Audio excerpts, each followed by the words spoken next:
1:1. Biblia ikasema nini? Kitabu ni Mwanzo 1:1, kitabu tangulizi katika maandiko matakatifu. Maandiko yakasema nini? Roho wa Mungu anasema. Ikasema nini msomaji? Hapo mwanzo, basi watu wa eneo hili hapo mwanzo Mungu aliziumba mbingu na nchi. Mungu akaziumba mbingu na nchi. Kumbe huyu Mungu ambaye nataka kumjua ni Mungu ambaye ni muumba, aliumba mbingu na nchi. Kwa hivyo nataka tuendelee tujue kwamba huyu Mungu ambaye aliumba nchi, akaumba mbingu na nchi, anastahili utukufu. Kitabu ni Ufunuo 14. Huyu Mungu ambaye aliumba mbingu na nchi anahitaji utukufu.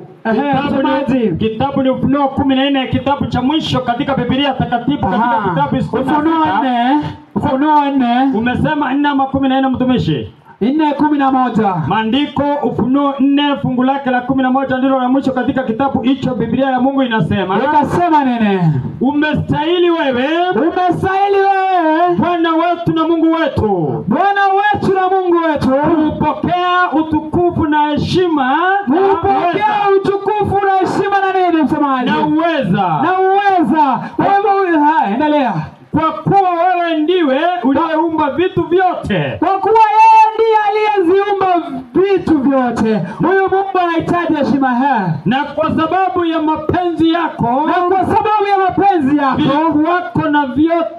vilikuwako navyo vikaumbwa. Na vitu vyote ambavyo viko kwa mapenzi ya Bwana vikaumbwa. Hata mwanadamu, mimea na kitu chochote ambacho tunaweza kuiona kwa macho yetu, ilikuwa ni kwa mapenzi ya Bwana yaweze kuumba. Kwa hivyo huyu Bwana anastahili utukufu na heshima na pia na shukrani. Tuendelee. Kitabu ni Wakorintho wa kwanza, kitabu kilichoandikwa na Paulo katika Wakorintho wa kwanza ngapi? 15. Mstari wake ni 28. Mstari wake 28. Tuone ya kwamba yote aliyo chini.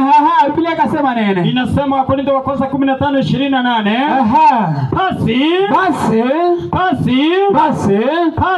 Basi vitu vyote vikiisha kutiishwa chini yake. Kufanywa nini msemaji? Kutiishwa chini yake. Ndipo mwana mwenyewe naye atatiishwa chini yake. Naye Bwana mwenyewe pia na atatiishwa chini yake. Mwana mwenyewe atatiishwa chini yake. Yeye aliyemtiisha vitu vyote. Na yeye aliyetiisha vitu vyote. Ili kwamba Mungu awe yote katika wote. Ili ya kwamba Mungu awe vyote katika vyote. Amina sana. Tuone kitabu ni Yohana 3:16. Biblia ikasema nini? Yohana 3:16, kitabu cha Yohana Injili 3:16, maandiko matakatifu yanasema nini? Tuone mapenzi ya Bwana. Kwa maana jinsi hii Mungu aliumba ulimwengu. Na kwa maana jinsi hii Mungu alifanya nini? Wacha nirudie mtumishi. Kwa maana jinsi hii Mungu aliupenda ulimwengu. Kwa maana jinsi hii Mungu aliupenda ulimwengu. Hata akamtoa mwanae wa pekee. Hata akamtoa nani msemaji? Akamtoa mwanae wa pekee. Akamtoa mwanae wa pekee. Ili kila mtu amwaminie asipotee, bali awe na uzima wa milele.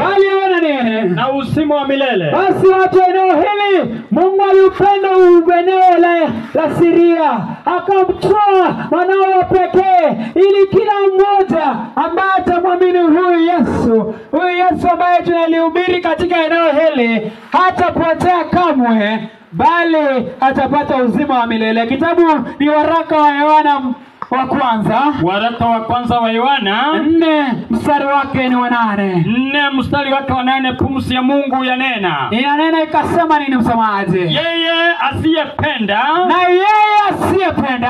hakumjua Mungu. Na yeye asiyempenda hakumjua Mungu. Kwa maana Mungu ni upendo. tunaweza tu kumuona Mungu, na jinsi ya kumjua Mungu tunajua kwamba Mungu ni upendo. Tuone kitabu ni Timotheo wa kwanza. Kitabu Timotheo wa kwanza kilichoandikwa na Paulo kwa Timotheo. Moja. Mstari wake ni 17. Mstari wake ni wa 17. Pumzi ya Mungu inasema. Pumzi ya Mungu ikasema ikanena nene. Sasa kwa mfalme wa milele. Sasa kwa mfalme wa milele. Asiyeweza kuona uharibifu. Asiyeweza kuona uharibifu. Asiyeonekana. Oh, samahani, rudia. Maandiko inasema nikirudia kuanzia penyewe. Sasa kwa mfalme wa milele. Sasa kwa mfalme wa milele. Asiyeweza kuona uharibifu. Asiyeweza kuona uharibifu. Asiyeonekana. Mungu peke yake. Ni Mungu peke yake. Na iwe heshima na utukufu milele na milele. Na iwe heshima na utukufu atahitaji milele na milele. Amina. Huyu ndiye Mungu ambaye tumeleta katika eneo hili. Mungu ambaye tunajifunza siku ya leo. Tuone kile kitabu ni Kutoka. Kitabu ni cha Kutoka ambacho kimenakiliwa na Paulo. Samahani, si Paulo bali ni Musa. Yaani Kutoka nilikuwa nafikiria ni Matendo ya Mitume. Samahani wapenzi wasikilizaji. Tuone kitabu ni 34. Kutoka 34 mstari wake wangapi? Mstari wake ni wa 6. Mstari wa 6. Roho wa Mungu tunateremka hadi ya 7 msemaji. Maandiko matakatifu yanasema kitabu cha Kutoka 34 mstari wa 6 mpaka wa 7. Biblia ikasema nini? Bwana akapita mbele yake. Na Bwana akapita mbele yake. Akatangaza Bwana Bwana. Akatangaza Bwana. Mungu mwingi wa huruma. Mwenye fadhili. Si mwepesi wa hasira. Na Mungu huyu si mwepesi wa hasira. Mwingi wa rehema na kweli. Fungu la 7 linasema. Fungu la 7 likasema, mstari wa 7 ukasema nini? Mwenye kuwaonea huruma watu elfu. Mwenye kuwaonea huruma watu elfu. Hadi akaonea huruma watu eneo hili. Mwenye kusamehe uovu na makosa na dhambi. Nani mwenye kusamehe uovu na nini? Makosa na dhambi. Uovu, makosa na dhambi. Ni huyo Mungu ambaye atawasamehe makosa pia uovu na dhambi. Huyo Mungu ambaye tunasema wala si mwenye kumhesabia mtu mwovu kuwa ana hatia kamwe. Na huyo Mungu hawezi kumhesabisha mtu aliye mwovu kuwa nene. Hana hatia kamwe. Ya kwamba hana hatia kamwe. Huyo Mungu pekee ambaye anaweza kutuhesabia sisi waovu ya kuwa hatuna hatia. Mwenye kuwapatiliza watoto uovu wa baba zao. Mwenye kuwapatiliza watoto uovu wa baba yao. Na wana wao pia. Na pia na wana wao pia. Hatari kisasi cha 3 na cha 4. Analipisa hadi kutoka kizazi cha 3 hadi ngapi? Hadi 4. Msamaji, nataka uteremke na andiko kitabu ni Yohana. Kitabu cha Yohana, Yohana Injili 14 mstari wake ni wa 9. 14 mstari wa 9. Pumzi ya Mungu inanena. Ikanena ikasema nene. Yesu akamwambia. Mimi nimekuwa pamoja nanyi siku hizi zote. Wewe usinichue. Kwani nyinyi hamjanijua, hamjanifahamu? Wewe usinichue Filipo. Akamuuliza Filipo akamwambia, je, Filipo, wewe nimetembea nawe, basi wewe mbona usinijue? Aliyeniona mimi amemuona Baba. Yesu akamwambia kwamba kama umeniona umemuona Baba. Kwa hivyo watu wanaelewa, ukitaka kumjua huyo Yesu, ukitaka kumjua huyo Mungu, basi lazima mtafute Yesu. Kitabu ni hicho. Kuna mstari wa kumalizia hapa. Malizia. Basi wewe wasemaje? Utaonyeshwaje Baba? Basi wewe Filipo, unasemaje utakuonyeshaje Baba? Yaani kumaanisha ya kwamba ukimwona Yesu umemwona Baba, na ndiye njia, ukweli na uzima. Kabisa. Tunaenda kitabu gani? Ni Yohana tu hiyo Injili. Hiyo ngapi? 10:30. Yohana Injili 10 mstari wake wa 30. Maandiko matakatifu yanasema. Yakasema nini msomaji? Mimi na Baba ni umoja. Yesu anasema kwamba mimi na Baba ni nini? Ni umoja. Twende kitabu ni Mathayo 5:48. Mathayo 5, kitabu cha Injili Mathayo 5:48. Roho wa Mungu anasema tuone ya kwamba Mungu ni mkamilifu. Basi nyinyi mtakuwa wakamilifu kama Baba yenu wa mbinguni alivyo mkamilifu. Nyinyi mtakuwa wakamilifu kama Baba wa mbinguni alivyo mkamilifu. Twende kitabu ni Deuteronomy, Kumbukumbu la Torati. Kitabu kilichoandikwa na Musa. 6 mstari wake wangapi? 4. Mstari 6 mstari wake wa 4. Tuone ya kwamba je, Mungu ni wangapi? Roho wa Mungu anasema akitutafsiria kwamba Mungu ni wangapi. Kumbukumbu la Torati 6 mstari wa 4, msikilizaji. Sikiza Israeli. Sikiza watu wa Syria. Bwana Mungu wetu Bwana ndiye mmoja. Bwana ndiye mmoja. Je, huyu Mungu ni mmoja? Je, huyu Mungu ni wawili? Biblia inazungumza, Kumbukumbu la Torati 6 mstari ni 4 inasema kwamba Mungu Bwana ni mmoja. Kitabu ni Wakorintho wa pili, kitabu kilichoandikwa na Paulo kuelekea kwa Wakorintho. Fungu la 5. Wa pili 5 ama ngapi? 5:19. Msikilizaji, tunasoma Wakorintho wa pili 5 fungu lake la 19. Maandiko matakatifu yanasema nini? Yaani Mungu alikuwa ndani ya Kristo. Akiupatanisha ulimwengu na nafsi yake. Asiwahesabie makosa yao. Naye ametia ndani yetu neno la upatanisho.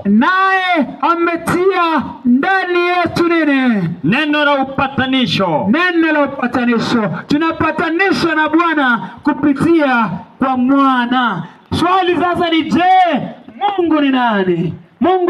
Yohana 4:24. Kitabu ni cha Yohana Injili 4 mstari wake na 24. Maandiko matakatifu yanasema yakasema neno. Yohana 4 mstari wa 24. Roho wa Mungu anasema Mungu ni roho, na wamwabudu yeye,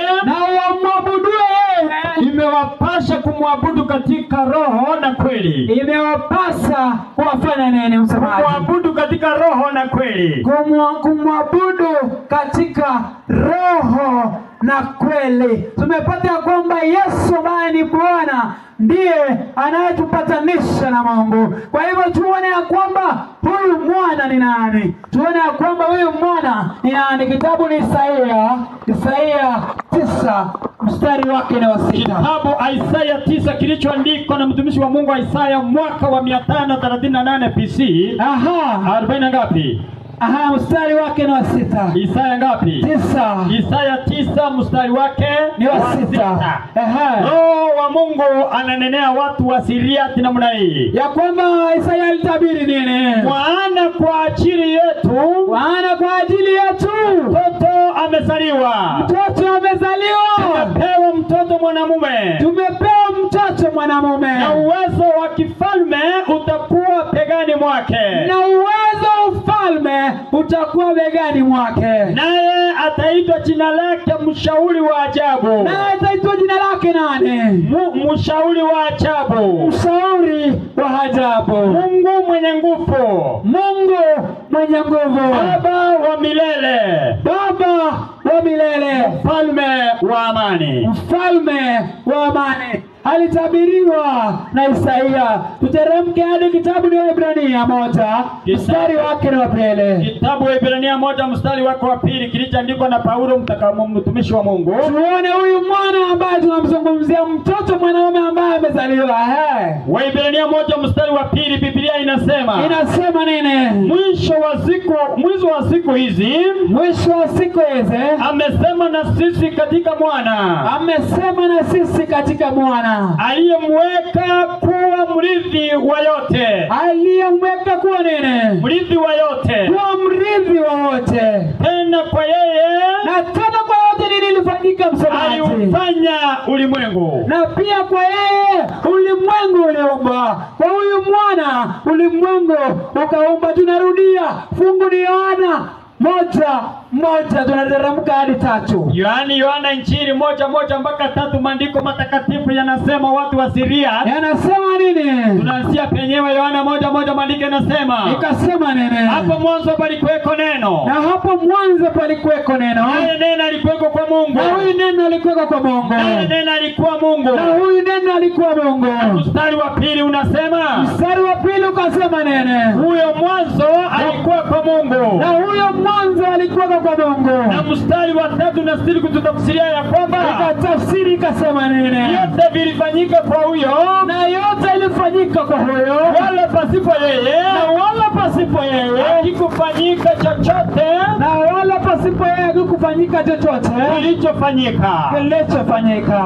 Kwa hivyo kwa huyu mwana ulimwengu uliweza pia kuumbwa. Tuone kitabu ni Yohana 1:14. Tuone je, huyu mtoto ambaye amezaliwa, huyu Yesu ambaye ni mwana ambaye tumesema alikuwa Mungu, tuone ikawaje akakuwa mwanadamu. Kitabu ni kitabu cha Yohana Injili 1:14, maandiko yanasema. Akasema nini? Naye neno alifanyika mwili. Naye huyu Yesu ambaye alikuwa ni neno alifanyika kuwa mwili. Akakaa kwetu. Nasi tukauona utukufu wake. Na sisi tukaweza kuona utukufu wake. Utukufu kama wa mwana pekee. Yaani utukufu kama wa mwana pekee. Atokaye kwa Baba. Atokaye kwa Mungu. Na amejaa neema na kweli. Na amejaa neema na kweli. Kitabu ni Wakolosai, kitabu kilichoandikwa, barua lililoandikwa kwa Wakolosai 1:15, maandiko matakatifu yanasema. Pumzi ya Mungu inasema, Wakolosai 1:15. Naye ni mfano wa Mungu asiyeonekana. Naye huyu Yesu ni mfalme wa Mungu asiyeonekana. Yaani sio mfalme, ni mfano wa Mungu asiyeonekana. Ni mfano wa Mungu asiyeonekana. Mzaliwa wa kwanza wa viumbe vyote. Mzaliwa wa kwanza wa viumbe vyote.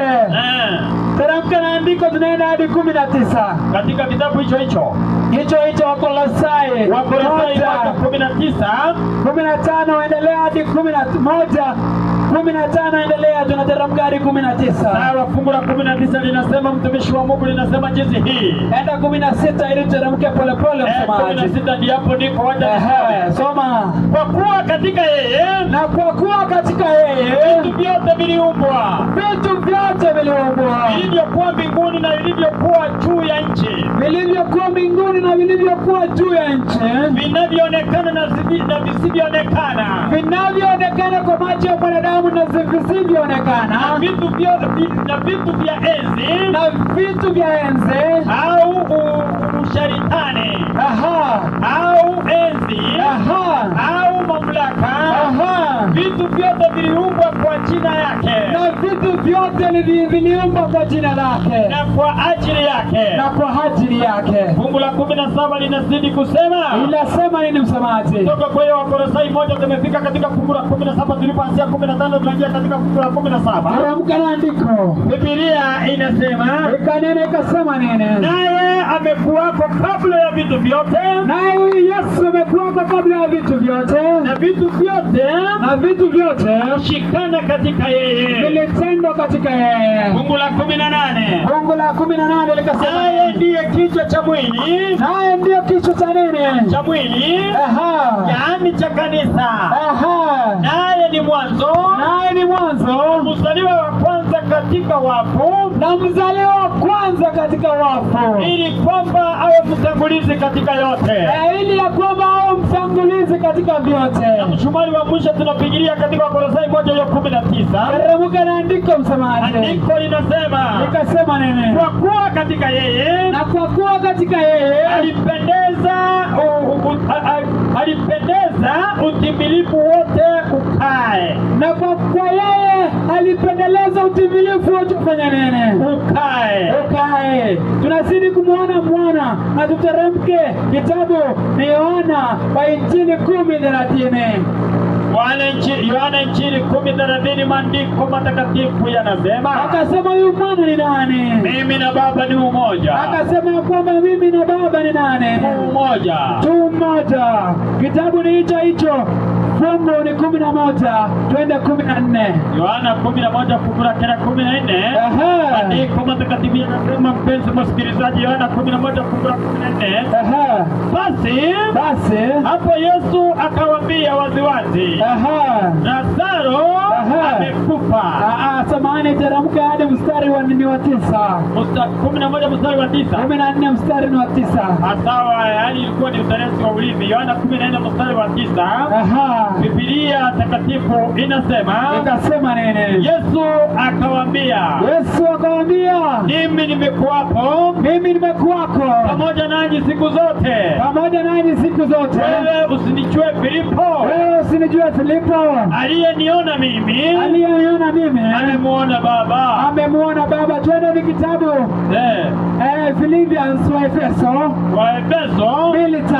Waefeso kitabu kilichoandikwa na Paulo 2 fungu lake ni la 5. Biblia ikasema nini? Biblia takatifu inasema katika Waefeso 2:5, hata wakati ule tulipokuwa wafu kwa sababu ya makosa yetu. Tulipokuwa nini? Wafu kwa sababu ya makosa yetu. Tulipokuwa wafu katika sababu ya makosa yetu, alituisha pamoja naye Kristo. Yaani tumeokolewa kwa neema. Teremka, tunaenda na hilo fungu. Teremka. Fungu la 6 ndio kuna pointi nzuri hapo, linasema likasema nini? Akatufufua pamoja naye. Akatuketisha pamoja naye. Katika ulimwengu wa roho. Katika Kristo Yesu. Usisimame, teremka na andiko. Fungu la 7 ndiko linasema katika Waefeso 2. Likasema nini? Ili katika zamani zinazokuja auidhirishe wingi wa neema yetu upitao kiasi wema wake kwetu sisi katika Kristo Yesu. Teremka na andiko. Fungu la 8 maandiko yanasema, yakasema nini? Kwa maana mumeokolewa kwa neema. Watu wa Siria wameokolewa kwa neema, kwa njia ya imani. Na kwa njia ya imani ambayo hiyo haikutokana na nafsi zenu, ambayo haitatokea kwa nafsi zenu, ni kipawa cha Mungu. Na ni kwa sababu ya kipawa cha Mungu mtaokolewa, si kwa sababu nyinyi mnataka, lakini ni kwa mapenzi ya Mungu na kwa kipawa cha Mungu. Teremka na andiko. Mstari wa 9 Biblia inasema katika Waefeso 2. Ikasema nene? Wala si kwa matendo. Na wala si kwa matendo. Mtu awe yeyote asije akajisifu. Na mtu awe yeyote asije akajisifu. Hatujisifu, bali tunasema kwa maneno ya Mungu limeshuka inayoteremka na andiko. Fungu hiyo Waefeso 2 fungu la 10 Biblia inazidi kusema. Ikasema nene? Maana tu kazi yake. Tuliumbwa katika Kristo Yesu. Tenda matendo mema. Na tunaweza kutenda matendo mema ambayo tokea awali Mungu aliyatengeneza ili tuenende nayo. Ambayo Mungu alitengeneza awali ili watu eneo hele tuweze kuendelea kwalo. Teremka na andiko. Umoja katika Kristo. Teremka na andiko. Umoja wa Efeso 2 inazidi kusema. Ikasema nini msemaji? Kwa ajili ya hayo. Kumbukeni ya kwamba zamani ninyi mlikuwa watu wa mataifa. Kwa jinsi ya mwili. Na ni kwa jinsi ya mwili. Naitwa wasiotahiriwa. Na wala wanaoitwa waliotahiriwa. Yaani tohara ya mwili. Iliyofanyika kwa mikono. Basi watu eneo hili mwache, ni kwa sababu ya mila ya tohara. Mwache, ni kwa sababu ya mila zenu. Mkuje kwa hili neno ambalo Mungu anataka tuenende kwalo. Kitabu tuende hadi Wakorintho wa kwanza 14 15. Wakorintho wa kwanza kitabu kilichoandikwa na Paulo 15 mstari wake ni 4. Mstari wa 4, Roho wa Mungu, pumzi wa Mungu anatunenea watu wa Syria kwamba akasema nini? Wakorintho wa kwanza 15 fungu la 4. Na ya kuwa alizikwa, na kwa kuwa alizikwa, na ya kuwa alifufuka siku ya tatu, na kwa kuwa alifufuka siku ya tatu, kama yanenavyo maandiko. Kama yanenavyo maandiko, Yesu alikufa ni kwa ajili ya dhambi zetu na akafufuka siku ya tatu. Na baada ya kufufuka, je, anafanya kazi gani? Kitabu ni Waebrania 4 mstari wake ni 14. Tunateremka na andiko hadi 16. Kitabu Waebrania 4 kilichoandikwa na Paulo, Waebrania 4 mstari wa 14 mpaka 16. Msemaje? Roho wa Mungu anatunenea watu wa siri ati ya kwamba. Waebrania 4 mstari wa 14 mpaka 16. Basi iwapo tunaye kuhani mkuu, na iwapo tunaye kuhani mkuu aliyeingia katika mbinguni, na aliyeingia katika mbinguni, Yesu mwana wa Mungu, na tuyashike sana maungamo yetu. Fungu la 15 ya Waebrania 4 naendelea kusema, ikasema nene, kwa kuwa hamna kuhani mkuu, kwa kuwa hakuna kuhani mkuu asiyeweza kuchukuana nasi katika mambo yetu ya udhaifu. Hakuna kuhani mkuu, there is no high priest ambaye anaweza kufanya nini msemaji? Kuchukua nasi katika mambo yetu ya udhaifu, ambaye anaweza kuchukua na sisi watu wa Siria kwa mambo yetu ya udhaifu. Hakuna.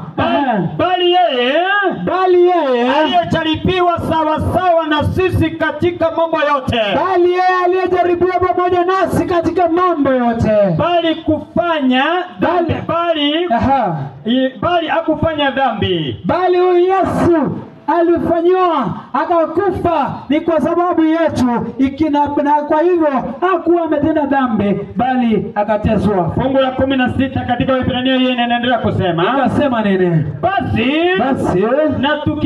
na tukikaribia kiti cha neema kwa ujasiri, na tukikaribia kiti cha neema kwa ujasiri, ili tupewe rehema, ili tuweze kupata rehema, na kupata neema ya kusaidia wakati wa mahitaji, na kuweza kupata rehema ya kusaidia wakati wa mahitaji. Kitabu ni Waebrania 8 mstari wake ni wa kwanza. Waebrania 8, hicho ni kitabu kiliandikwa na Paulo. Waebrania 8 mstari wa kwanza, Biblia inatunenea watu wa Syria. Ikasema nini msemaji? Basi katika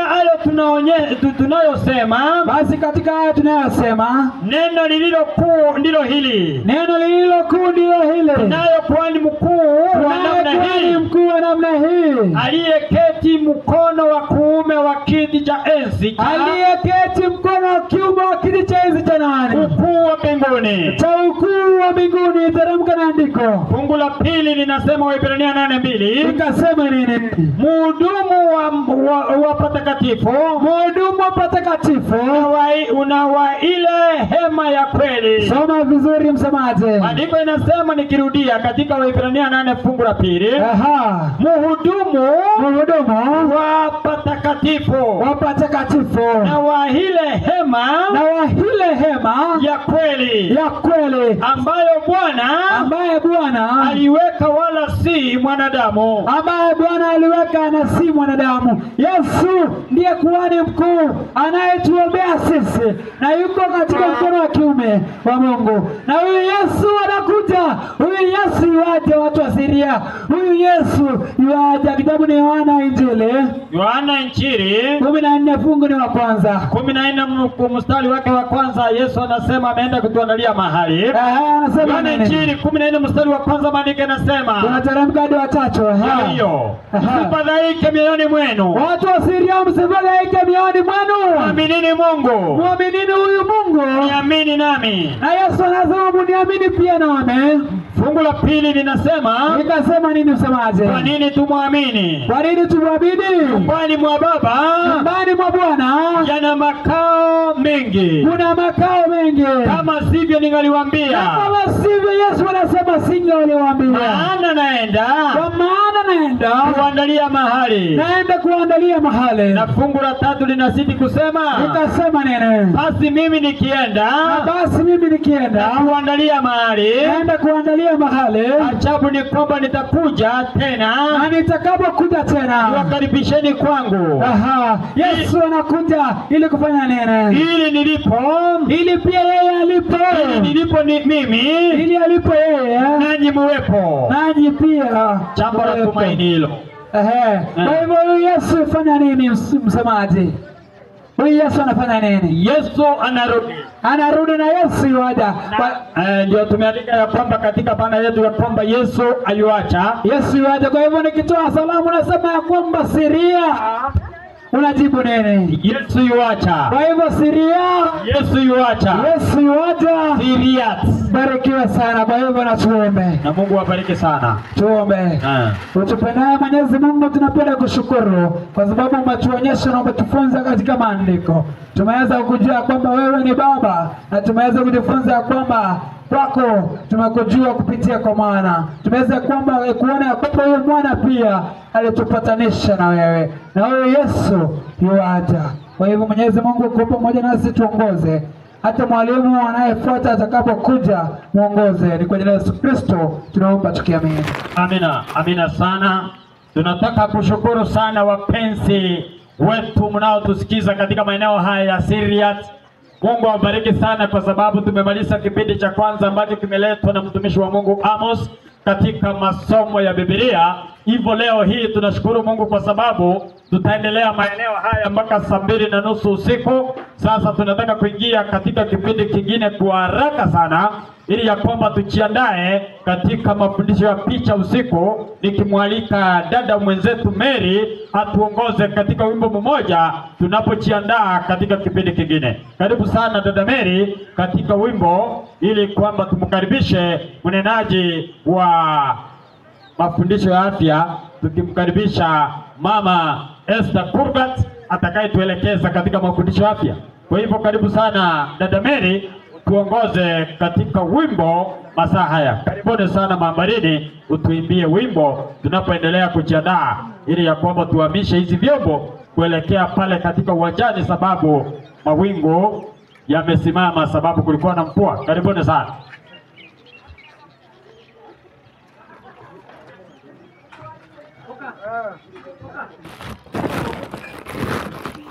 Saita anine aekoa, saita anine aekoa, ta adaria magete etiyom. Ekya jesone rutiye, ege da okyari eti. Okai yode morete, okai boigwa mwega. Yesu waitiro da kambe, egeda okyari eti. Ikera Yesu mokori, ego tuita Yesu mokori. Sakame, ya Yesu ne amwoyo, ate otagutu otopia. Doi tune azaitani, yedete magutu etia. Nane cha Yesu edutire, egeda okyari eti. Okai nyole morete, okai moigara mwega, Yesu aitirwa dakame, egeda okyari eti.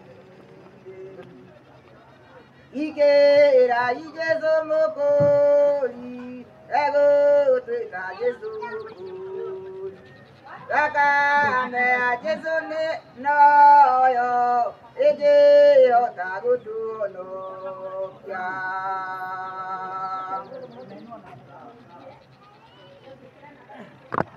Nato Yesu vitoria soka, natawa siono aroho mutheru, ekei toine.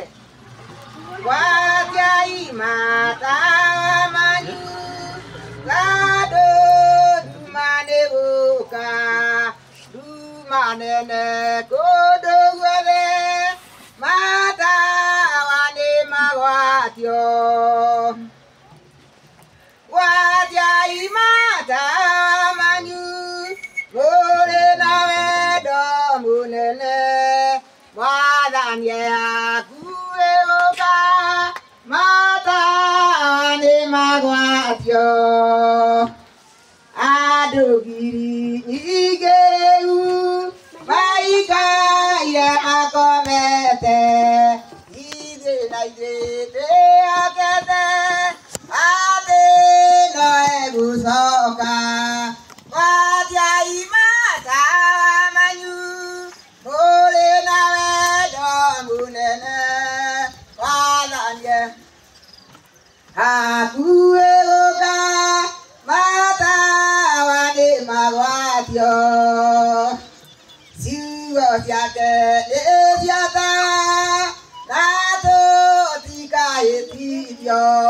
ona mogwati majuka daga tulekeria watia imata manyu mure na wedo munene wadhanye akueoka mata wani magwatio siko nali tekio desio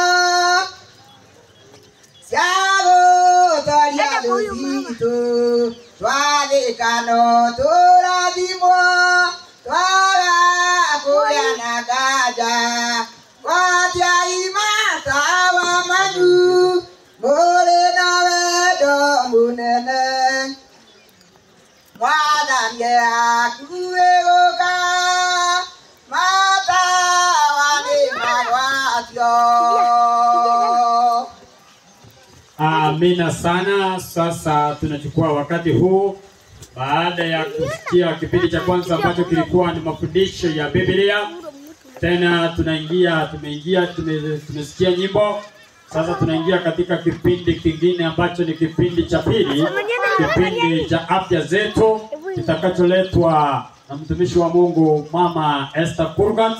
Kwa hivyo nataka kukaribisheni nyote watu wa Siriat ili ya kwamba uchukue nafasi yako, uchukue kalamu na karatasi, na vile vile ikiwezekana wewe na Biblia yako, tutakaposoma kutoka hapa na wewe unajisomea hakika ukithibitisha ya kwamba hili ni neno la Mungu. Kwa hivyo karibuni nyote. Ninapouliza kwa Roho Mkunjufu tuamini kwa ajili ya maombi ili ya kwamba tuingie katika kipindi. Tunaomba. Baba wetu mtakatifu, mkombozi, kwa neema na mibaraka, tunakushukuru kwa sababu ya neema na mibaraka zako. Asante kwa sababu ya mibaraka ya mvua, na asante kwa sababu umeisimamisha ili ya kwamba neno lako lipate nafasi katika maeneo haya. Asante kwa sababu ya kipindi cha kwanza na kipindi cha nyimbo. Sasa tunaingia katika kipindi kingine cha pili kitakacholetwa na mtumishi wako Mama Esther. Na mkabidhi katikati ya viganja mikono yako ili ya kwamba utie kala moto kinyani mwake. Umuoshe na damu ya Yesu Kristo ili ya kwamba kang'ae, ukamsamehe kabisa. Atakaponena maneno haya yatusaidie sisi na wale watu wanatusikiza hapa mpaka nchi za mbali wapate neema hii ituandae katika maisha haya na hata katika maisha yajayo. Ndilo ningekuomba bila tumeomba kwa imani kupitia kwa jina la Yesu aliye mwana na mwombezi wetu. Amina. Karibu sana mambalini Mama Esther kwa kipindi cha afya. Mungu akubariki na kuongoza. Watu wa Siria, tunapenda kuwasalimu kwa jina la Yesu ya kwamba amjambo. Ni wakati wa jioni, wakati wa baraka nyingi ya mvua. Tunajua ya kwamba Mungu wetu ana mipango ya pekee ambayo tunaweza kujifunza tangu juzi mpaka sasa. Na tunaendelea kuona mkono wa Mungu jinsi ilivyo. Tunajua hakika Mungu wetu ana mpango wa pekee ambaye tuliweza kuona katika uumbaji. Watumishi wawili ambao wameondoka mahali hapa ni kwa sababu wanatekeleza ahadi ya Mungu ya kwamba tuweze kufanya kazi hii ambaye alitukabidhi tukiwa wanadamu. Mahali hapa ninapokuwa sasa katika sehemu ya tatu ambayo ni mafundisho ya kiafya. Kwa hakika Mungu wetu anatuangalia sana na anapenda tunapokuwa na afya nzuri, Mungu wetu anafurahi sana. Ni kwa sababu tunajua ya kwamba tangu anguko la mwanadamu, mwanadamu hana afya kutoka wakati huo mpaka sasa. Ulimwengu mzima watu wanahangaika na madawa. Hata kama kingekuwa na kusema ya kwamba tuweze kuchunguza ni watu wangapi wako na madawa, tungepatikana sisi wote tuko na madawa katika mifuko zetu. Ni kwa sababu ya kwamba hakuna usalama katika maisha ya mwanadamu. Na tuombe ili tuweze kuendelea katika siku ya leo. Mungu na Baba wetu unayeishi milele sote, Mungu mwenye rehema, Mungu mwenye upendo, Mungu uliyetuumba kwa mfano yako. Ninakualika Mungu uliweza kunena na watoto wako, pia unitumie niwe chombo tu. Neno lako liweze kupata sehemu katika mioyo yetu. Roho wako Mtakatifu awe kiongozi na mwalimu. Uwe pamoja nasi tunapoanza mpaka tutakapotamatisha mkutano huu. Na tutasema hakika umekuwa pamoja nasi.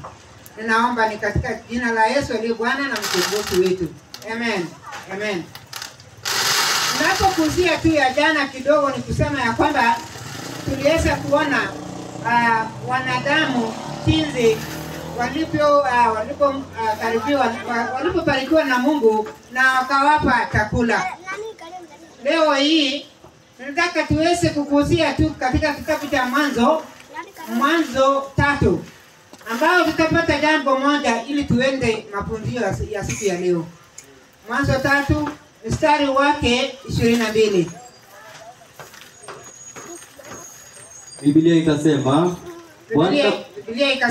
Bwana Mungu akasema basi huyu mtu amekuwa kama mmoja wetu. Huyu mtu amekuwa kama sisi. Kwa kujua mema na mabaya. Kwa kujua mema na mabaya. Na sasa asije akanyosha mkono wake akatoa matunda ya uzima. Na sasa asije akanyosha mkono wake na kujuna matunda wa uzima. Akala akaishi milele. Akala na akaishi milele. Kwa hiyo Bwana Mungu akamtoa katika bustani ya Edeni. Kwa hiyo Mungu akamtoa katika shamba la Edeni. Ailime ardhi ambayo katika hiyo alitwaliwa. Ailime ardhi ambalo yeye alitwaliwa. Tunaona ya umemaliza. Hivyo tumeweza kuona maneno ya Mungu. Mungu katika mpangilio yake mazuri akaona ya kwamba mwanadamu huyu kwa sababu ameniasi, kwa sababu mwanadamu huyu amekataa kutii shauri langu, sasa hata dumu na kukaa katika shamba ile la Edeni. Akasema kwa sababu yeye amekuwa kama sisi, hivyo amejua mema na mabaya, na huenda atachukua ile tunda la uzima wa milele, na mwanadamu huyu aishi milele akiwa mwenye dhambi. Lakini ni kwa sababu ya upendo wa Mungu tunajua ya kwamba alimtoa mwanadamu huyu ili asije akaishi miaka sote katika maisha yake akiwa mdhambi. Watu wengine wanauliza, na mbona huyu mtu aliachiliwa? Na tena mbona shetani mdanganyifu aliachiliwa? Ni kwa sababu Mungu ni wa upendo. Na uweze kujua mtu wa Mungu kwamba Mungu ana nchi zingine ambao hawakutenda dhambi. Mpaka sasa ni watu ambao wanategemea Mungu, wanamwamini, na kuatii. Mungu katika mawazo yake akaona ingawa huyu mwanadamu ametenda kitendo ambayo ni kinyume cha mapenzi yangu, nitamchukua pole ili wale wengine wasije wakaniona kwamba mimi ni mkatili. Mungu akasema nitaonyesha pendo langu hata ingawa itachukua miaka mingi, lakini mwishowe wanadamu wote watajua ya kwamba kumbe Mungu alikuwa ni mwaminifu. Mungu alikuwa ni wa upendo. Lakini yeye muasi ambaye aliwadanganya wazazi wetu wa kwanza ataonekana katika siku ile ya hukumu kwamba, ama siku ile ya mwisho, ya kwamba yeye ndiye alikuwa mbaya na amepewa muda ili akae, kwa sababu Biblia inatuambia ya kwamba yeye hakukubali kumrudia Mungu. Hivyo alipoulizwa, umekula ile tunda, badala ya kusema Mungu nisamehe, akasema ni mwanamke huyu. Akanyosha mkono wake kwa mwanamke, akakataa kutii sauti ya Mungu na kuomba msamaha. Ni kwa sababu unapoona wengi wa wanaume hawakubali kuomba msamaha, ni kwa sababu si ati wameanza sasa, walianza katika shamba la Edeni. Hata ukienda makanisa mengi unakuta wamama ni wengi lakini wanaume ni wachache, kwa sababu hawakubali kuomba Mungu msamaha. Katika siku ya leo tutaona kazi ambaye Mungu alimpa mwanadamu. Tunajua alipoumbwa Mungu wetu hakumwacha tu, na tunajua kazi ambaye Mungu alimpa mwanadamu hapo mwanzo haikuwa ni wakati wa dhambi. Mungu wetu alimpa Adam kazi nzuri ya kutunza shamba la Edeni. Tukisoma katika Mwanzo 2 mstari wake 15, tutasikia Mungu kwa upendo, kwa huruma yani kwa upendo wake akimpenda mwanadamu asije akakaa bila kufanya kazi.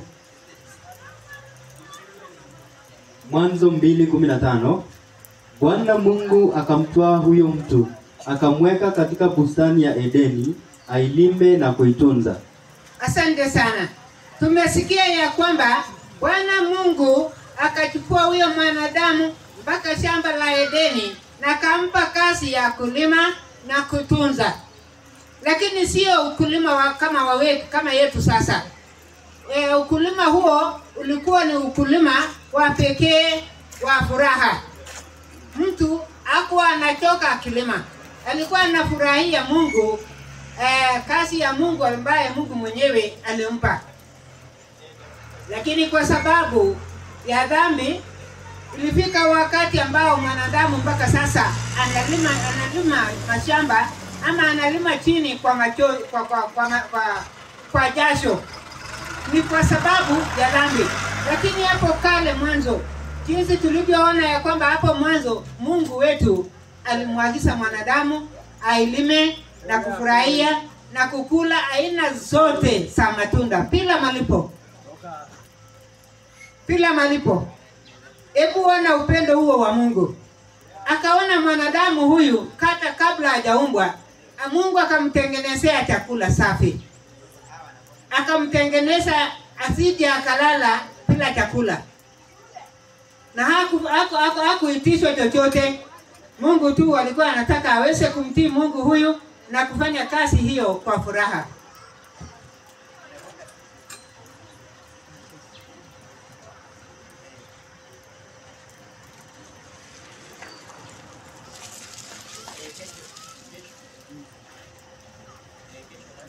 Hivyo tunapoendelea wapendwa, tunaona kazi ya Mungu ni nzuri sana.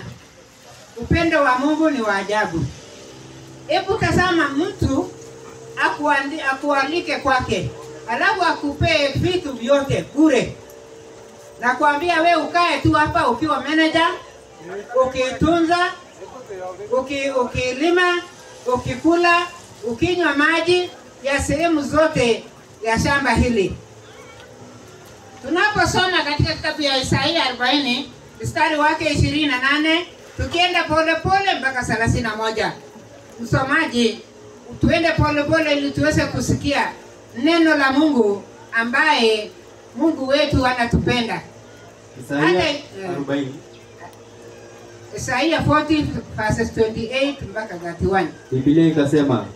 Biblia ikasema, je, wewe hukujua? Je, wewe hukujua? Hukusikia? Je, hukusikia? Yeye Mungu wa milele, Bwana muumba miisho ya dunia, azimi wala hachoki, akili zake hazisumbuki. Huwapa nguvu wazimiao. Huwapa nguvu wazimiao. Humwongezea nguvu yeye asiyekuwa na uwezo. Humwongezea nguvu yeye asiyekuwa na uwezo. Hata vijana watazimia na kuchoka. Hata vijana watazimia na kuchoka. Na wanaume vijana wataanguka. Na wanaume vijana wataanguka.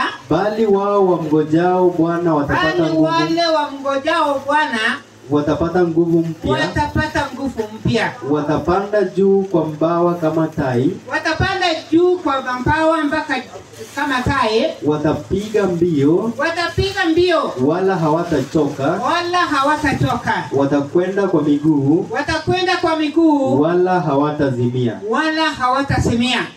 Ebu mwanadamu mwenzangu, rafiki yangu wa Syria, Mungu ametuambia maneno makubwa ya kwamba yeye Mungu ametuuliza, je, ukujua? Je, ukusikia? Kama ukujua umesikia maneno haya, leo Mungu amekuuliza, je, wewe ukusikia? Wewe ukujua ya kwamba wale wanamtegemea Mungu na kutii Mungu watatembea bali watafanya kazi zaidi na hawatachoka, hawatanung'unika, watatembea miguu lakini hawatachoka. Tena akasema kitu cha ajabu sana ya kupendeza. Akasema ya kwamba kwa sababu hiyo watashinda hata na watu vijana, kwa sababu huyu mtu anamtegemea Mungu kwa akili yake, kwa uwezo wake, kwa nguvu yake, kwa kumtii Mungu na kusikia sauti yake. Leo hii Mungu anatuagiza ya kwamba jinsi Mungu alivyotuagiza tuweze kufanya kazi katika shamba ile la Edeni. Hata wakati mwanadamu alipotolewa katika shamba la Edeni, Mungu aliendelea kumwagiza ya kwamba aendelee kulima kazi na kufanya kazi kwa jasho. Yeye sasa akarudi kufanya kazi kwa uchungu ama kwa nguvu yake, kwa sababu Adamu huyu alikataa maagizo ya Mungu. Sasa Mungu akaja akamwambia ya kwamba sasa kwa sababu nilikuweka katika shamba la Edeni, ukale, ukilima, ukibalilia, ukistarehe, ukakataa kutii sauti yangu, sasa wewe utakuwa ukilima kwa uchungu, hautastarehe kwa sababu uliniasi. Hivyo Mungu akasema ya kwamba, akamwambia maneno haya katika fungu la 17 katika Mwanzo 3 fungu la 17 inasema hivi. Biblia ikasema akamwambia Adamu, kwa kuwa umeisikiliza sauti ya mke wako, kwa sababu umeisikiliza sauti ya mke wako, ukala matunda ya mti ambao nalikuagiza, ukala matunda ya mti ambao nilikuagiza, nikisema usiale, ardhi imelaaniwa kwa ajili yako, kwa uchungu utakula mazao yake siku zote za maisha yako. Kwa uchungu utakula matunda yake kwa uchungu utakula mazao yake siku zote za maisha yako. Kwa uchungu utakula matunda yake, kwa uchungu utakula matunda yake kwa maisha yake yote. Yaani mwanadamu atakula vyakula ambayo yeye anaumia, anafanya kazi kwa bidii ili aweze kupata chakula hicho. Tunaona ya kwamba Mungu kwa sababu aliweza kulaani ulimwengu huu kwa sababu ya Adamu ambaye alikosa kusikia sauti ya Mungu. Kwa hakika tunaona ya kwamba laana hiyo iko mpaka wakati huu. Kwa hakika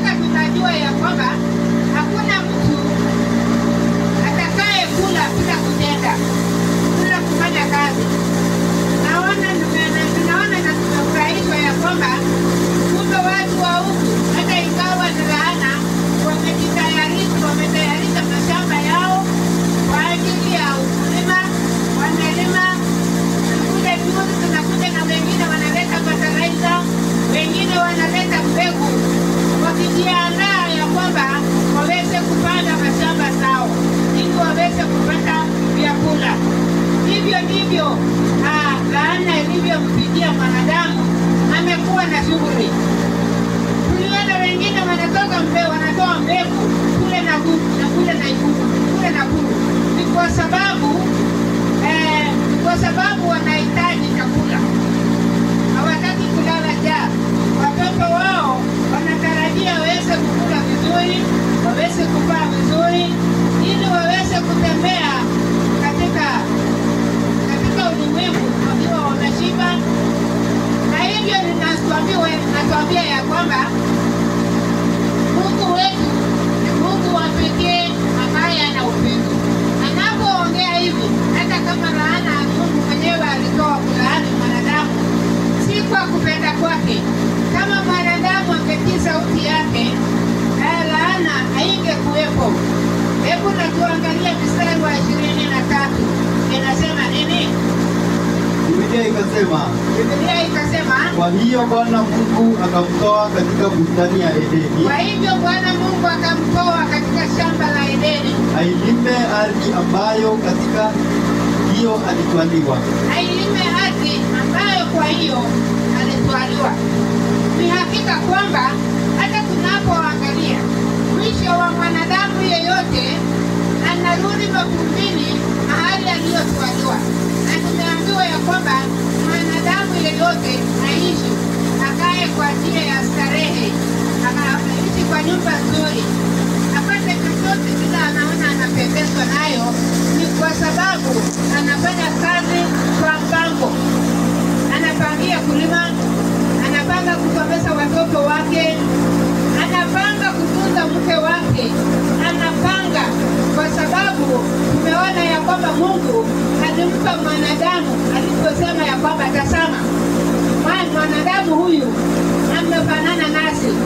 Kwa hivyo Mungu akatuwajia tuweze kujitegemea na kuona na kutoa uamuzi ambayo itampendeza Mungu, ambayo itatusaidia ama ambayo itatuangusha na tuwe maskini wa mali na hata maskini wa kiroho.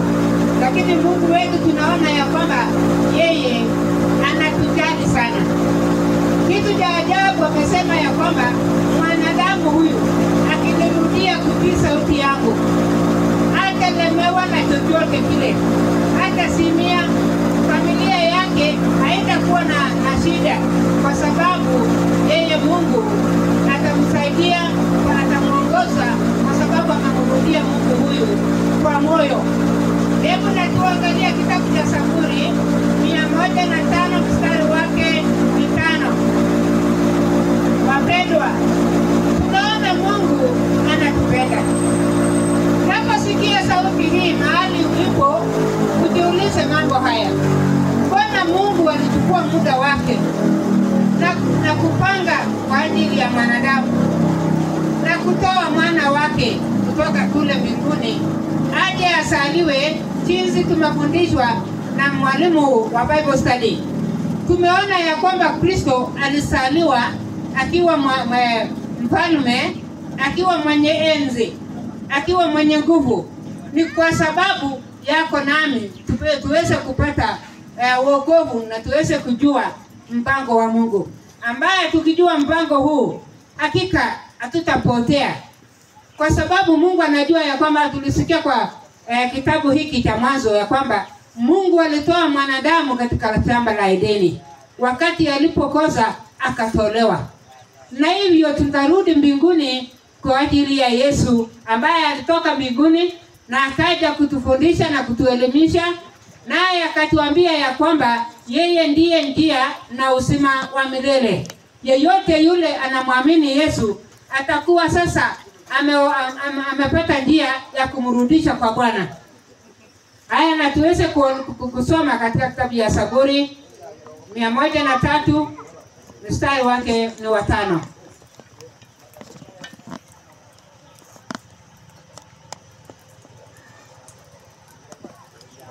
Zaburi 103 fungu lake ni la 5.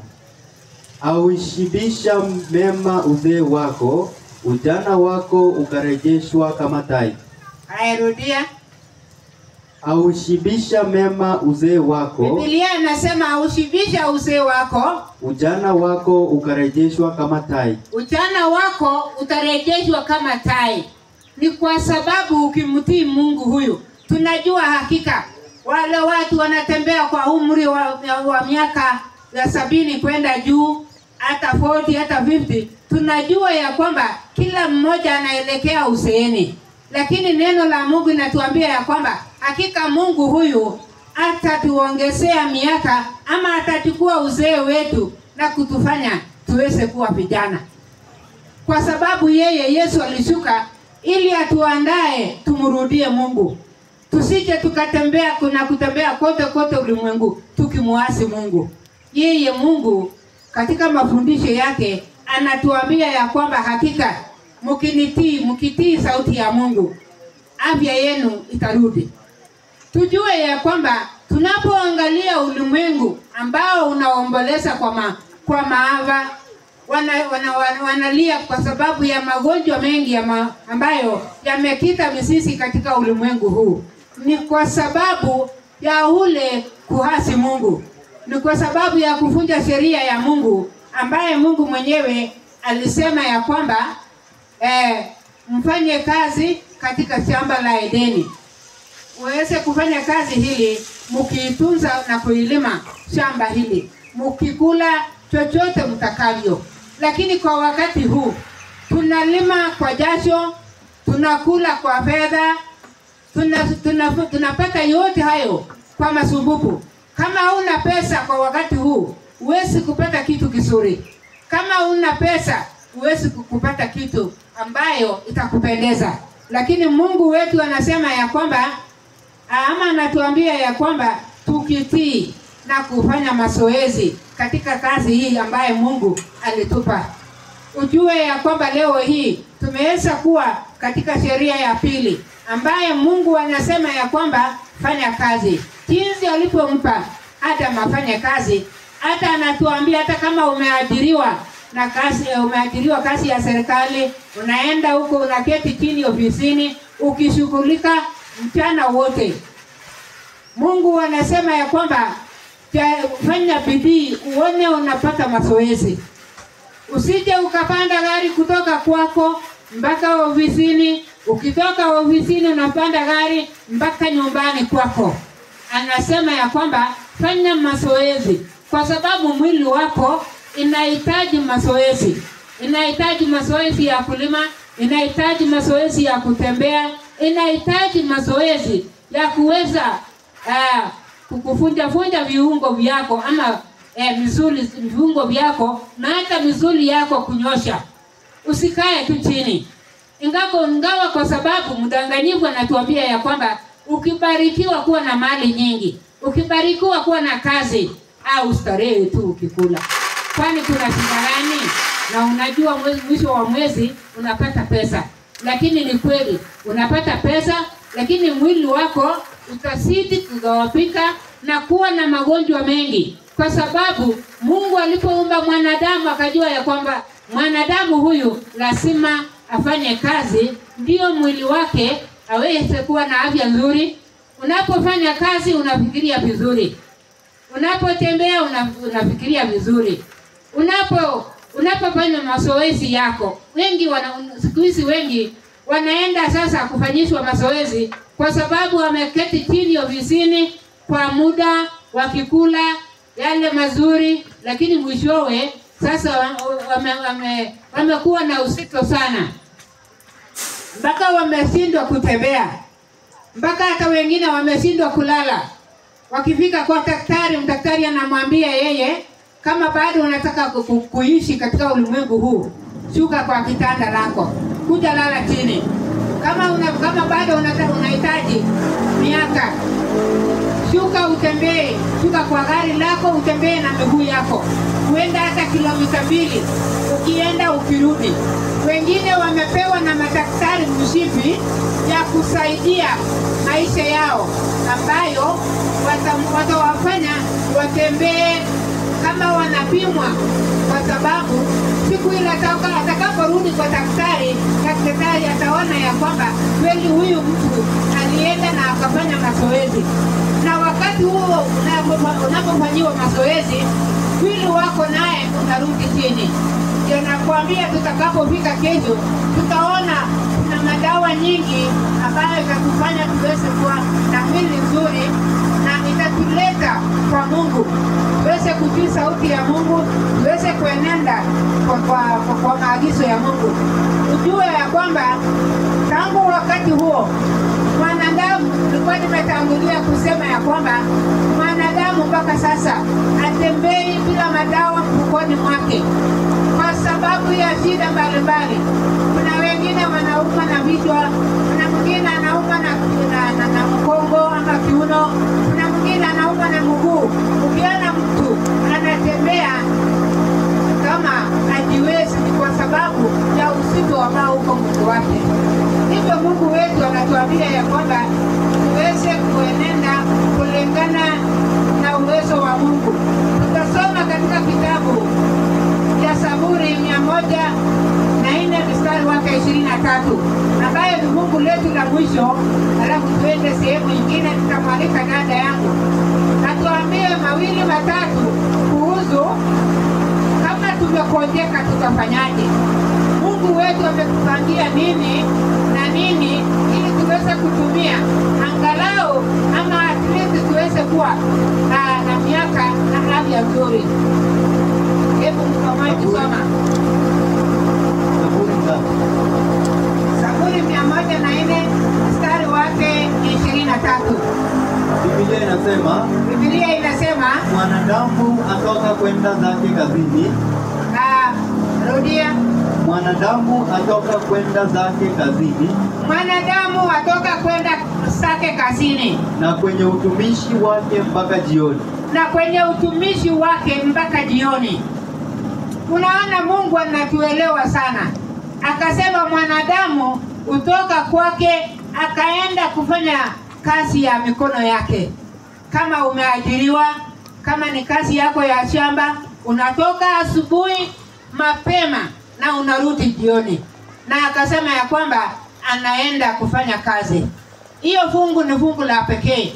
Fungu ambayo ni ya maana sana. Kumbe Mungu, tunapotoka hatujakosea Mungu. Unapotoka asubuhi kwenda kazini, unaporudi hautarudi bure, hautarudi mkono tupu. Kama unaenda biashara, kama unaenda kufanya kazi yoyote, Mungu atakubariki kwa kazi ya mikono yako na atakuongezea miaka. Bora tu uwe mtu mwaminifu ambaye utamtegemea Mungu katika kazi hiyo. Mungu alimuumba mwanadamu ili siku zote ya maisha yake aweze kumtukuza Mungu, aweze kumpendeza Mungu. Isipokuwa tu udanganyifu uliposhuka, mwanadamu akawa sasa amechanganyikiwa. Mpaka unakuta familia zingine unaona mume hata ameshindwa kufanya kazi ambayo Mungu alimpa. Mama naye ndio huyo, anashughulika asubuhi, jioni kwa familia. Lakini tunakuta ya kwamba Mungu wetu ana huruma na anatufundisha kwa sababu anatupenda. Anasema msikae tu. Kesho tutakuja kuona madhara nyingi ambayo unaletwa na kukaa ama kutofanya kazi. Tumemwasi Mungu kwa njia nyingi, njia ile ama ile nyingine. Ni kwa sababu tumeanza kufanya kazi ya Mungu jinsi alivyotuagiza. Hebu na tuombe, nikimkaribisha Mama Mary akuje atuambie 2-3 kuhusu kama umepatwa na shida hii ya kutofanya kazi. Kama umepatwa na shida hii ya kukosa kutii Mungu, atakwambia sasa Mungu anasema nini ndio ukue na afya nzuri na umrudie Mungu. Hebu na tuombe. Mungu na Baba wetu uliyeumba mbingu na nchi na vyote vilivyomo, Mungu mwenye upendo, Mungu mwenye neema, Mungu mwenye huruma, tunakuita wakati huu tukisema hakika Mungu uweze kutusamehe kwa sababu tumeanza sheria yako kutoka mwanzo. Na mpaka sasa bado tunasidi Mungu wetu kwenda kinyume na mapenzi yako. Tunaomba Baba uweze kutuhurumia na utufundishe. Utupe tuweze kusikia mafundisho yako haya ili Mungu wetu tuweze kuwa waaminifu mbele yako na mwisho tutapata uzima wa milele. Na sasa ninapokaribisha mtumishi wako aendelee na sehemu ya mwisho. Baba, namwalika na ninakualika umtumie jinsi upendavyo. Ninaomba ni katika Kristo aliye Bwana mkombozi wetu. Amen. Amen. Niko muruta uhoro wa irio nyitete guoko-ini gwakwa no tondu kwina nduma mutikuona no nĩndĩrĩonania mũthenya ũngĩ mahinda marĩa kwĩna ũtheri. Mahinda-inĩ maya nĩnyitĩte mũtĩ wĩtagwo randana. Nĩngwĩciria hatirĩ mũndũ orona ũmwe ũtoĩ randana, na mwarimũ wa Bible study nĩamũrĩkĩte, ngwĩciria arĩa makĩrĩ hakuhĩ nĩmarawona mũtĩ ũcio. Mũtĩ ũyũ ndĩnaguo nĩ tondũ ona tũngĩthoma thĩinĩ wa maandĩko-inĩ ma Ngai, tũthome thĩinĩ wa Kĩambĩrĩria 1 mũraini wa 29 nĩtũkũigua irio iria Mwathani witũ atũheire. Na rĩu ihinda-inĩ rĩrĩ rĩa mũthia tondũ Jesũ witũ arikirie gũcoka-rĩ, nĩarenda tũcoke mũgũnda-inĩ o ta ũrĩa Adamu na Hawa marĩ mũgũnda-inĩ hĩndĩ ĩrĩa matehĩtie, marĩ arathime. Ona ithe Mwathani witũ arenda tũcoke o ta ũrĩa kwarĩ tene, tũcoke na thutha tũcoke o ta ũrĩa kwarĩ tene, tũcoke mĩgũnda-inĩ itũ, tũcoke mĩgũnda-inĩ itũ tũrĩa irio iria Mwathani witũ atũhete. Ta rĩu nĩtwareherwo nĩ mũthuri ũmwe watũrehere ndũma haha na nĩtwakena mũno, nĩ tondũ ona mĩrimũ ĩrĩa mĩingĩ tũrwarĩte nĩ ũndũ wa kũrĩa irio cia lifestyle iria ciumĩte ikarutwo. Ta rĩu mahinda-inĩ marĩa tũgũthiĩ nĩtũthiaga tũkagũra mũtu wa njogoo. Mũtu ũcio wa njogoo ona kana mũtu wa ngano ũkoragwo ũrutĩtwo hinya, tũkarĩa kĩrĩa gĩtarĩ na hinya. Koguo Ngai witũ nĩaratũruta ihinda-inĩ rĩrĩ tũrĩa irio cia mũgũnda iria ciumĩte tĩri-inĩ, nĩ tondũ tĩri wĩna kĩndũ gĩothe kĩrĩa Mwathani witũ aheire Adamu na Hawa. Rĩu nĩngũmũruta ũhoro wa mũtĩ ũyũ ndĩnaguo nĩ tondũ nĩ mũtĩ mwega, no mbere ya maũndũ mothe mwambe mũthomerwo ibuku rĩu ndagweta Kĩambĩrĩria 1 o mũraini wa 29. Nake mwarimũ wa gũthoma nĩ athome maandĩko mau. Tusome maandiko matakatifu, Mwanzo 1:29. Mwalimu soma. Nani anasoma?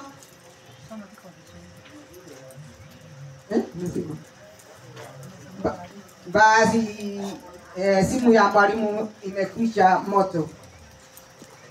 Moteo tena huo. Hebu kuja simu. Hebu kuja simu hii. Hebu Oria we hakuhe ni ane mutio oria ndiratinia. Hĩndĩ ĩrĩa wĩ mũrwaru mũtwe tondũ wahota gũthiĩ mũgũnda na mwana arwarĩre mũgũnda mũtwe, onawe ũrware kana mũndũ ũngĩ arware, nĩ ũgũtua mũtĩ ũcio wa randana na ũtue tũhuti tũu twa mũthia-inĩ na ũcoke ũtũrigithe o ta ũrĩa ũkuona ngĩrigitha haha, na nĩ tũgũcoka tume maĩ tũmĩtĩ tũu. Twarĩkia kuma maĩ tarora ũkũrigitha ũguo, na warĩkia kũrigitha ũguo wĩ mũrwaru mũtwe waku ũgĩkũrĩa mũno, nĩ ũgũcoka warĩkia kũhihinya tũnyamũ tũu nĩ tũkuma maĩ tũmũthia-inĩ twa randana nĩ tũkuma maĩ. Na maĩ mau rĩ mwarĩkia kuma rĩ wamahihinya ũguo rĩ nĩ ũkũnungĩra maĩ mau. Tarora we mũrata wa Mwathani, nĩ tondũ nĩwe ũtũmĩte tũke itũra rĩrĩ mahinda-inĩ maya, nawe nĩgetha woye ũhoro ũyũ ũwĩkĩre kĩongo gĩaku na ngoro, na nĩgetha ũtwarĩre arĩa angĩ o nginya mũico wa dahari. We nĩwe ũtũmĩte tũke gũkũ, nĩ tũgũikara matukũ manini thĩinĩ wa itũra rĩrĩ rĩa Syria, na nä tå gå coka twä inå kä re no ithuä nä tå kå må tigä ra kiugo gä kä na å horo å yå mwega wa å theri wa må ico nawe å horo å yå wa å theri å yå wa må ico å coke nawe woe å tware mwena å ngä mwathani witå Jesu Kristo akiria gå coka na warä kia kuoya radana ä no nä å kå nungä ra na warä kia kå nungä ra å coke hake mwana å cio haha thio-inä å må rigithe kå ringana na å rä a å rona ngä ka na warä kia gwä ka å guo no mbere ya maå ndå mothe mwambe mwarie na Ngai waku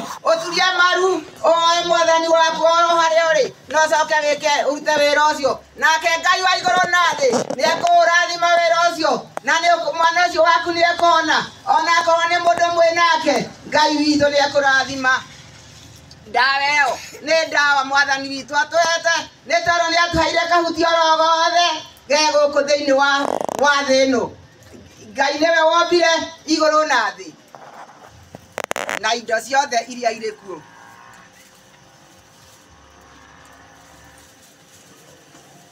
nako karati gaka nĩ kega nĩ tondũ kena hinya mũingĩ na vitamini nyingĩ na mwathani witũ nĩ endete tũrĩage matunda tũratinda tũkiuga nĩ tũrwarire nĩ ũndũ tũrarĩa raugo no kĩndũ kĩmwe wahota gũtinda ũkĩrĩa matharũ ũkarĩa rũcinĩ ũkarĩa mũthenya ona hwaĩ-inĩ mwathani witũ nĩ endete tũrĩa irio itukanĩte iria warĩa rũcinĩ akorwo warĩa ngima na matharũ ũgacoka ũgacenjia hwaĩ-inĩ ũkarĩa gĩtheri gĩaku ũkarangĩte wega ona kana ũrũgarũgĩtie ũgacoka ningĩ hwaĩ-inĩ ũkarĩa kĩrĩa kĩngĩ no rĩrĩ tũtireka ũguo na nĩkĩo ũraigua mahinda maya mũndũ nĩ aroiga nĩ ndurirwo nĩ magũrũ nĩ ndurirwo nĩ harĩa hangĩ nĩ ndurirwo nĩ gũkũ nĩ kũgĩire ansasi ciarĩ kũ tene mwathani witũ arenda tũmũcokerere na twarĩkia kũmũcokerera nake nĩ egũtuĩka Ngai witũ na nĩ egũtũtongoria ihinda rĩrĩ rĩa mũico na agĩcoka nĩ egũkorwo twĩharĩrĩirie karati gaka nyitĩte guoko-inĩ tarora we karati gaka nyitĩte guoko-inĩ nĩ ndawa ya maitho ĩno nĩ ndawa ya maitho na ningĩ ona ningĩ nĩ ndawa ya ansasi ũgĩturwo nĩ ansasi nĩ kĩndũ kĩruo mũno tondũ niĩ ndanarwara no Ngai witũ niĩ nĩ ahonirie thutha wa kũmũhoya mũno onawe na ũrĩa ũngĩ twĩrekererie mwathani witũ o magũrũ-inĩ make na tũcoke tũrĩe irio cia mũgũnda Ngai witũ nĩ egũtwĩka maũndũ mothe na nĩ egũtũhonia mĩrimũ ya aina yothe nĩ tondũ rĩrĩ ona mahinda marĩa mwathani witũ orũraga gũkũ thĩ Jesu witũ ahonanagia mĩrimũ ya aina yothe gũtirĩ mũrimũ mwathani witũ atahonanirie ona kũriũkia nĩ ariũkagia na agĩcoka akiuga atĩrĩrĩ ona nĩ atigĩra arutwo ake atĩ mathiĩ kũndũ guothe na nĩ marĩrutaga wĩra mũnene kũrĩ ũcio wetarora mwathani witũ nĩ ariũkagia na acoka akwĩra atĩrĩ nĩ mũrĩrutaga wĩra mũnene kũrĩ ũcio weta wĩciria ũhoro ũcio nĩ ahadi nĩ kĩrĩkanĩro mwathani ekĩrire gatagatĩ-inĩ gake na arutwo atĩ nĩ makaruta wĩra mũnene kũrĩ ũcio we nĩwe mũrutwo wa mwathani we mahinda ma kũruta wĩra wa mwathani nĩ tondũ rĩrĩ ona mawĩra maya tũraruta rĩ nĩ megũkinya ihinda nĩ tondũ rĩrĩ ona mahinda ta marĩa kwarĩ mbara gũkũ tũiguaga kwarĩ mbara ya mau rĩ matiarĩmaga na rĩu rĩ mbara nĩ nene mbere itũ nĩ twĩharĩrĩrie mwathani witũ atũkoretwo tũkĩruta wĩra wake no ndinoiga tũtikarute wĩra tũrute wĩra twethe gĩa kũrĩa twethe bici ya kũrĩhĩra ciana cukuru ona nĩgetha mũgeni oka gwaku ndakage gĩa kũrĩa one gĩa kũrĩa rĩu rĩ we mũrata wa mwathani taruta wĩra waku no rute wĩra wa Ngai nĩ tondũ Jesu witũ nĩ aracoka ihinda rĩtarĩ iraihu mũno karati gaka nĩ kahonagia maitho ona nĩ ndawa ya ansasi Ngai witũ amũrathime ihinda rĩngĩ tũcoke twaranĩrie Ngai witũ amũrathime na mwĩke maũndũ mega ma ũtugi nĩ tondũ Mwathani witũ Jesu Kristo nĩ aracoka ihinda rĩtarĩ iraihu. Mwathani witũ amũrathime. Niĩ njĩtagwo Wanjirũ na nyumĩte gĩtarĩ nĩ ũndũ wa itũũra rĩrĩ tondũ Mwathani witũ nĩ aratũria tũke twarie ndeto icio tũraria oro mũndũ. Tulikuwa na hima sana ili ya kwamba tuwe na mafundisho ya picha ambayo ni mafundisho ya unabii, lakini tumeonelea kwamba kuna rasarasa za mvua na hii mitambo yetu na zile mashine tunatumia sihitaji mvua, ya kwamba kwa leo haitawezekana. Lakini tunaomba wewe mahali popote utakuwa katika usiku wa leo, nami popote nitakuwa, tushiriki katika ombi ili ya kwamba tumuombe Mungu wetu atupatie neema na rehema, kwa sababu mvua ni yake na neno ni lake.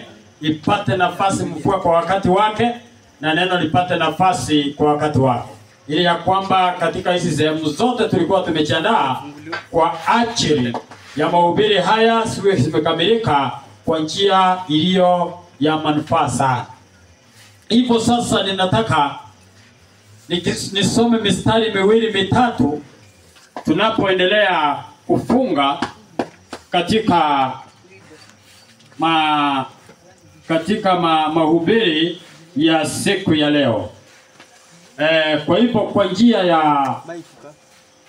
ya kutamanika, njia ya imani, nataka kushukuru sana dada wetu dada Esther Kurgat wakishirikiana na mama Meli ambao wametuletea kipindi hiki ama sehemu hii ya afya zetu. Hakika afya ni kitu cha muhimu katika maisha ya wanadamu. Sasa ninataka tuombe ili ya kwamba tuingie katika somo la mwisho tunapofunga mahubiri ya siku ya leo. Baba wetu mtakatifu, mkombozi, tunakushukuru kwa sababu ya neema na mibaraka zako. Asante kwa kutupendelea na kutupatia nafasi hii ya kulinena na kulitangaza neno lako katika maeneo haya. Tunakushukuru kwa sababu ya mibaraka ya mvua. Kumekuwa na kiangazi kwa muda mrefu, lakini leo hii umeonelea ni vyema mvua inyeshe, mkombozi. Asante kwa sababu hiyo.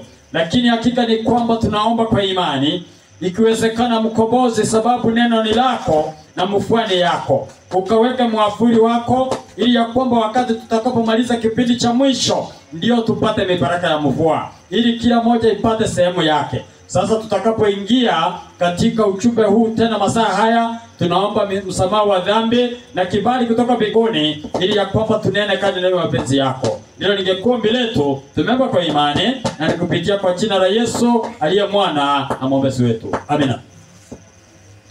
Hii mitambo iko na shida gani?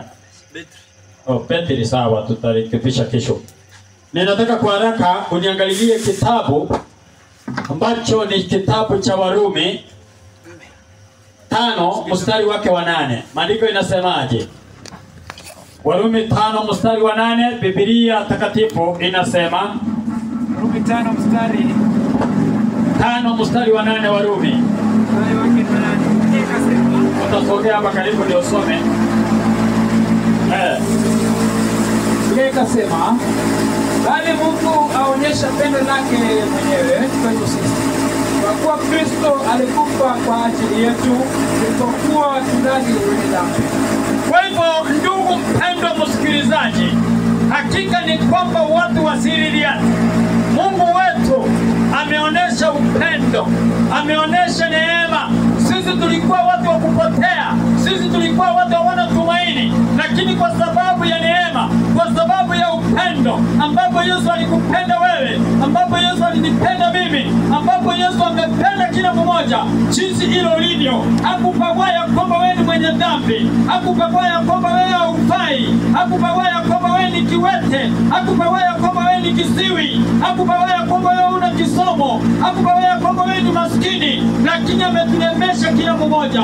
Wenye tulikuwa tupotee, lakini tumepokea uzima wa milele. Kwa hivyo ni jinsi gani mpendwa wewe mahali popote unapotusikiza, ni kwa furaha gani mwenye hukukuwa unastahili, mwenye sikukuwa unastahili, lakini nimependwa, nimepewa neema, nimepewa faraja, na tena nimepewa nafasi nyingine ya kuishi. Ndio sababu wenzetu tunatembea katika pembeni za dunia kulihubiri hili neno, kutangazia kupatia ulimwengu ya kwamba Yesu anakuhitaji jinsi ile ulivyo, ili ya kwamba ukukubali na kuosha kwa damu yake na kupatia uzima wa milele. Biblia inaendelea kusema namna gani? Katika kile kitabu tulikuwa ni Warumi 5, usitoke hapo ndio utazingatia. Soma fungu lake la 10. Kwa maana ikiwa tulipokuwa adui tulipatanishwa na Mungu kwa mauti ya mwana wake, zaidi sana baada ya kupatanishwa tutaokolewa katika uzima wake. Kwa hivyo ndugu, tulikuwa tumetenganishwa mbali sana na Mungu wetu, na ambaye ni kiungo kibaya sana kilichotupa kutoka mbinguni, ambaye ni Shetani. Mungu aliyetuumba tukiwa viumbe sahihi, viumbe vitakatifu, lakini kwa uwezo wa Shetani na nguvu zake za uovu akawasawishi wazazi wetu wa kwanza, ili ya kwamba tukaanguka katika dhambi. Lakini kwa upendo wa Mungu akanyosha mkono wake, akatuma mwanawe wa pekee, akatukomboa kutoka kwa minyororo ya kufa, akatupatia katika sehemu ya kuishi milele.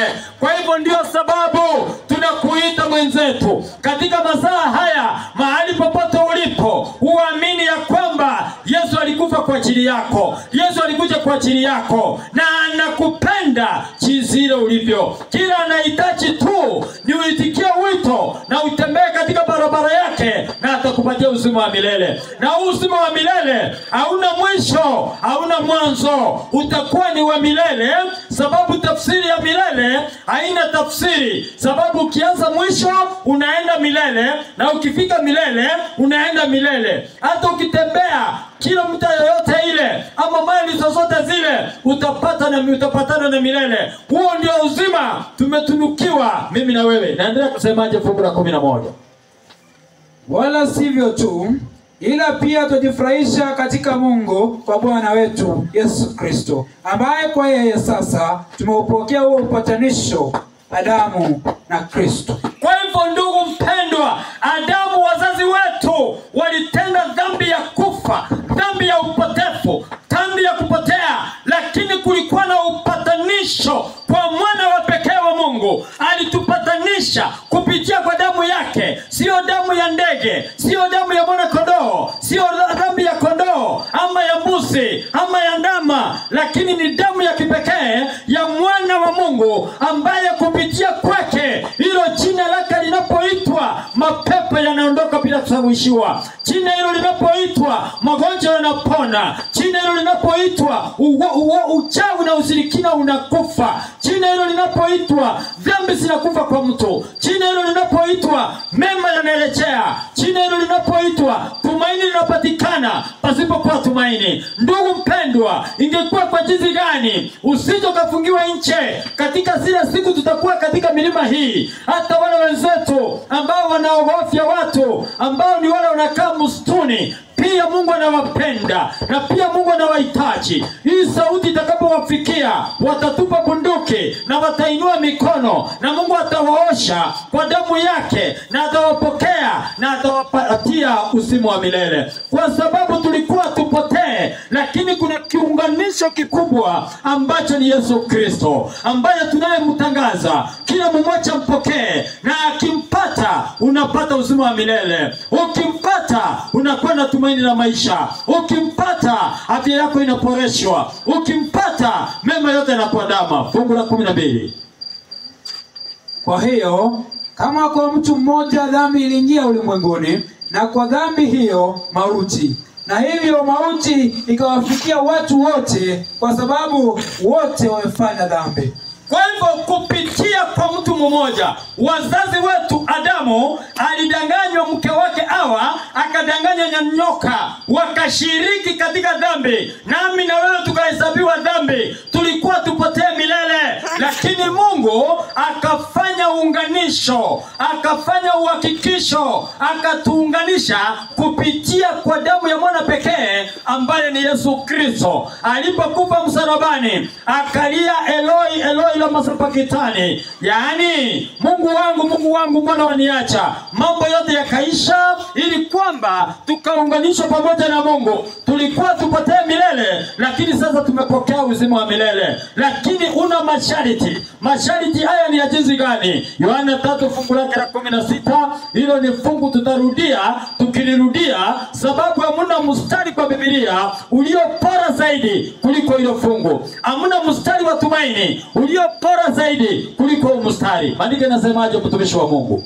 Ikasema ya kwamba kwa maana jinsi hii Mungu aliupenda ulimwengu hata akamtoa mwanawe pekee ili kila mtu amwaminie asipotee bali awe na uzima wa milele. Ndugu wangu mpendwa, kuna tumaini. Wenye tulikuwa tupotee, sasa kuna kiunganisho. Kuna anayetupokea ambaye ni mwana wa pekee wa Mungu. Maandiko imesema vizuri, mbingu imetangaza, viumbe vya dunia, watu wa Siriat wenye walikuwa wamehesabiwa kupotea. Sasa Mungu anakuita wewe, njooni kwake, umpokee mwanawe wa pekee ambaye ni Yesu Kristo, na hakika utapotea. Ambaye ni Yesu Kristo atakupatia uzima wa milele. Ambaye ni Yesu Kristo atakupatia tumaini. Kwa hivyo utakapochukua nafasi, wewe mtoto, wewe kijana, wewe mama, wewe mzee, jinsi ile ulivyo, uchukue hatua, hakika atakupokea na atakupatia uzima wa milele. Kwa hivyo chunga sana usije kufungiwa nje, sababu hili neno limekuja katika maeneo haya kwa sababu yenu. Sababu wewe hatutaki uharamie kitu chochote, kwa sababu hili neno Mungu ametunemesha, tumelileta hapa kwa gharama yetu, ili ya kwamba watu wa maeneo haya wapokee neno, wampokee Yesu Kristo. Sababu ndio Mungu ametutangazia tutembee katika pembeni za dunia kulihubiri hili neno. Ndio sababu tuko hapa. Tuliwaambia tangu chusi hatutakuja hapa kuandaa vile mtakuwa wanadhambi wajasiri, lakini tumekuja hapa kuandaa vile mtaondoka katika dhambi, mtaondoka katika uchawi, mtaondoka katika ushirikina, mtaondoka katika ulevi, mtaondoka katika kupwagia miadarati, mtaondoka katika usherati, mtaondoka katika maovu yote na vitina na chuki, ili ya kwamba Yesu akaoshe kila mmoja.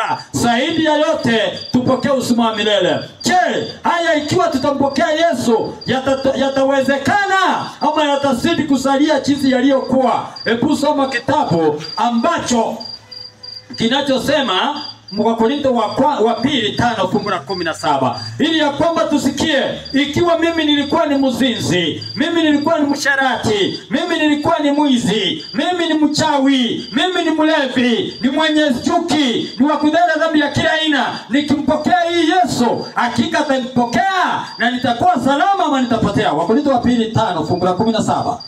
Biblia kanene kasema hata imekuwa mtu akiwa ndani ya Kristo amekuwa kiumbe kipya, ya kale yamepita, tazama yamekuwa mapya. Ndugu mpendwa, hili ni jambo la tumaini, ni mstari wa tumaini ya kwamba wewe muofu, wewe mtenda dhambi, utakapompokea Yesu Kristo kwa damu yake atakuosha, na kumbukumbu ya dhambi zako hazitakumbukwa tena. Itakuwa ni kumbukumbu la sahau, ya kwamba utakuwa kiumbe kipya. Maovu ya zamani yatapita na yote yamekuwa mapya ndani ya Kristo. Na wacha Mungu awabariki mpaka tukutane kesho panapo majaliwa yake Mwenyezi Mungu. Mimi ni mtumishi wa Mungu Innocent Wabuyele, na Mungu awabariki. Nikikaribisha kwaya dada Mary mche mbele ili kwamba tufanye wimbo mmoja.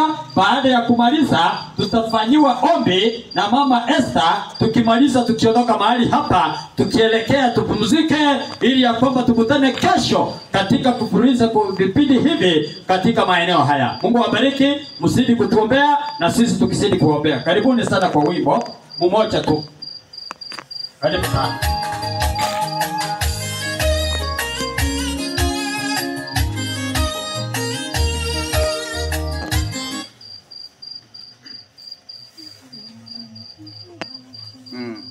Amos.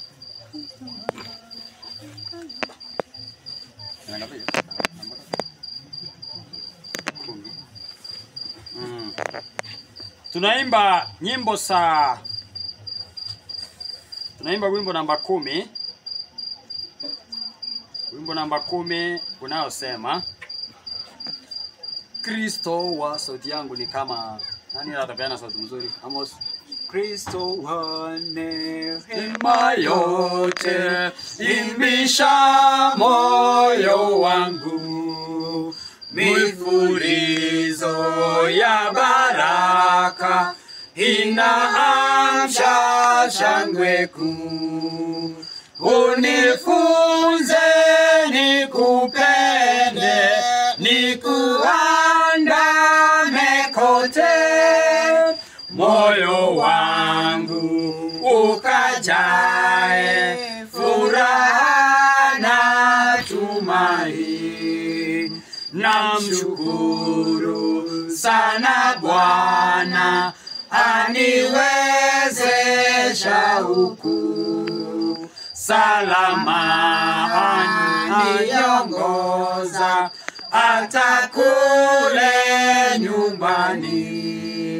Yesu alinitafuta njiani mbali kwake,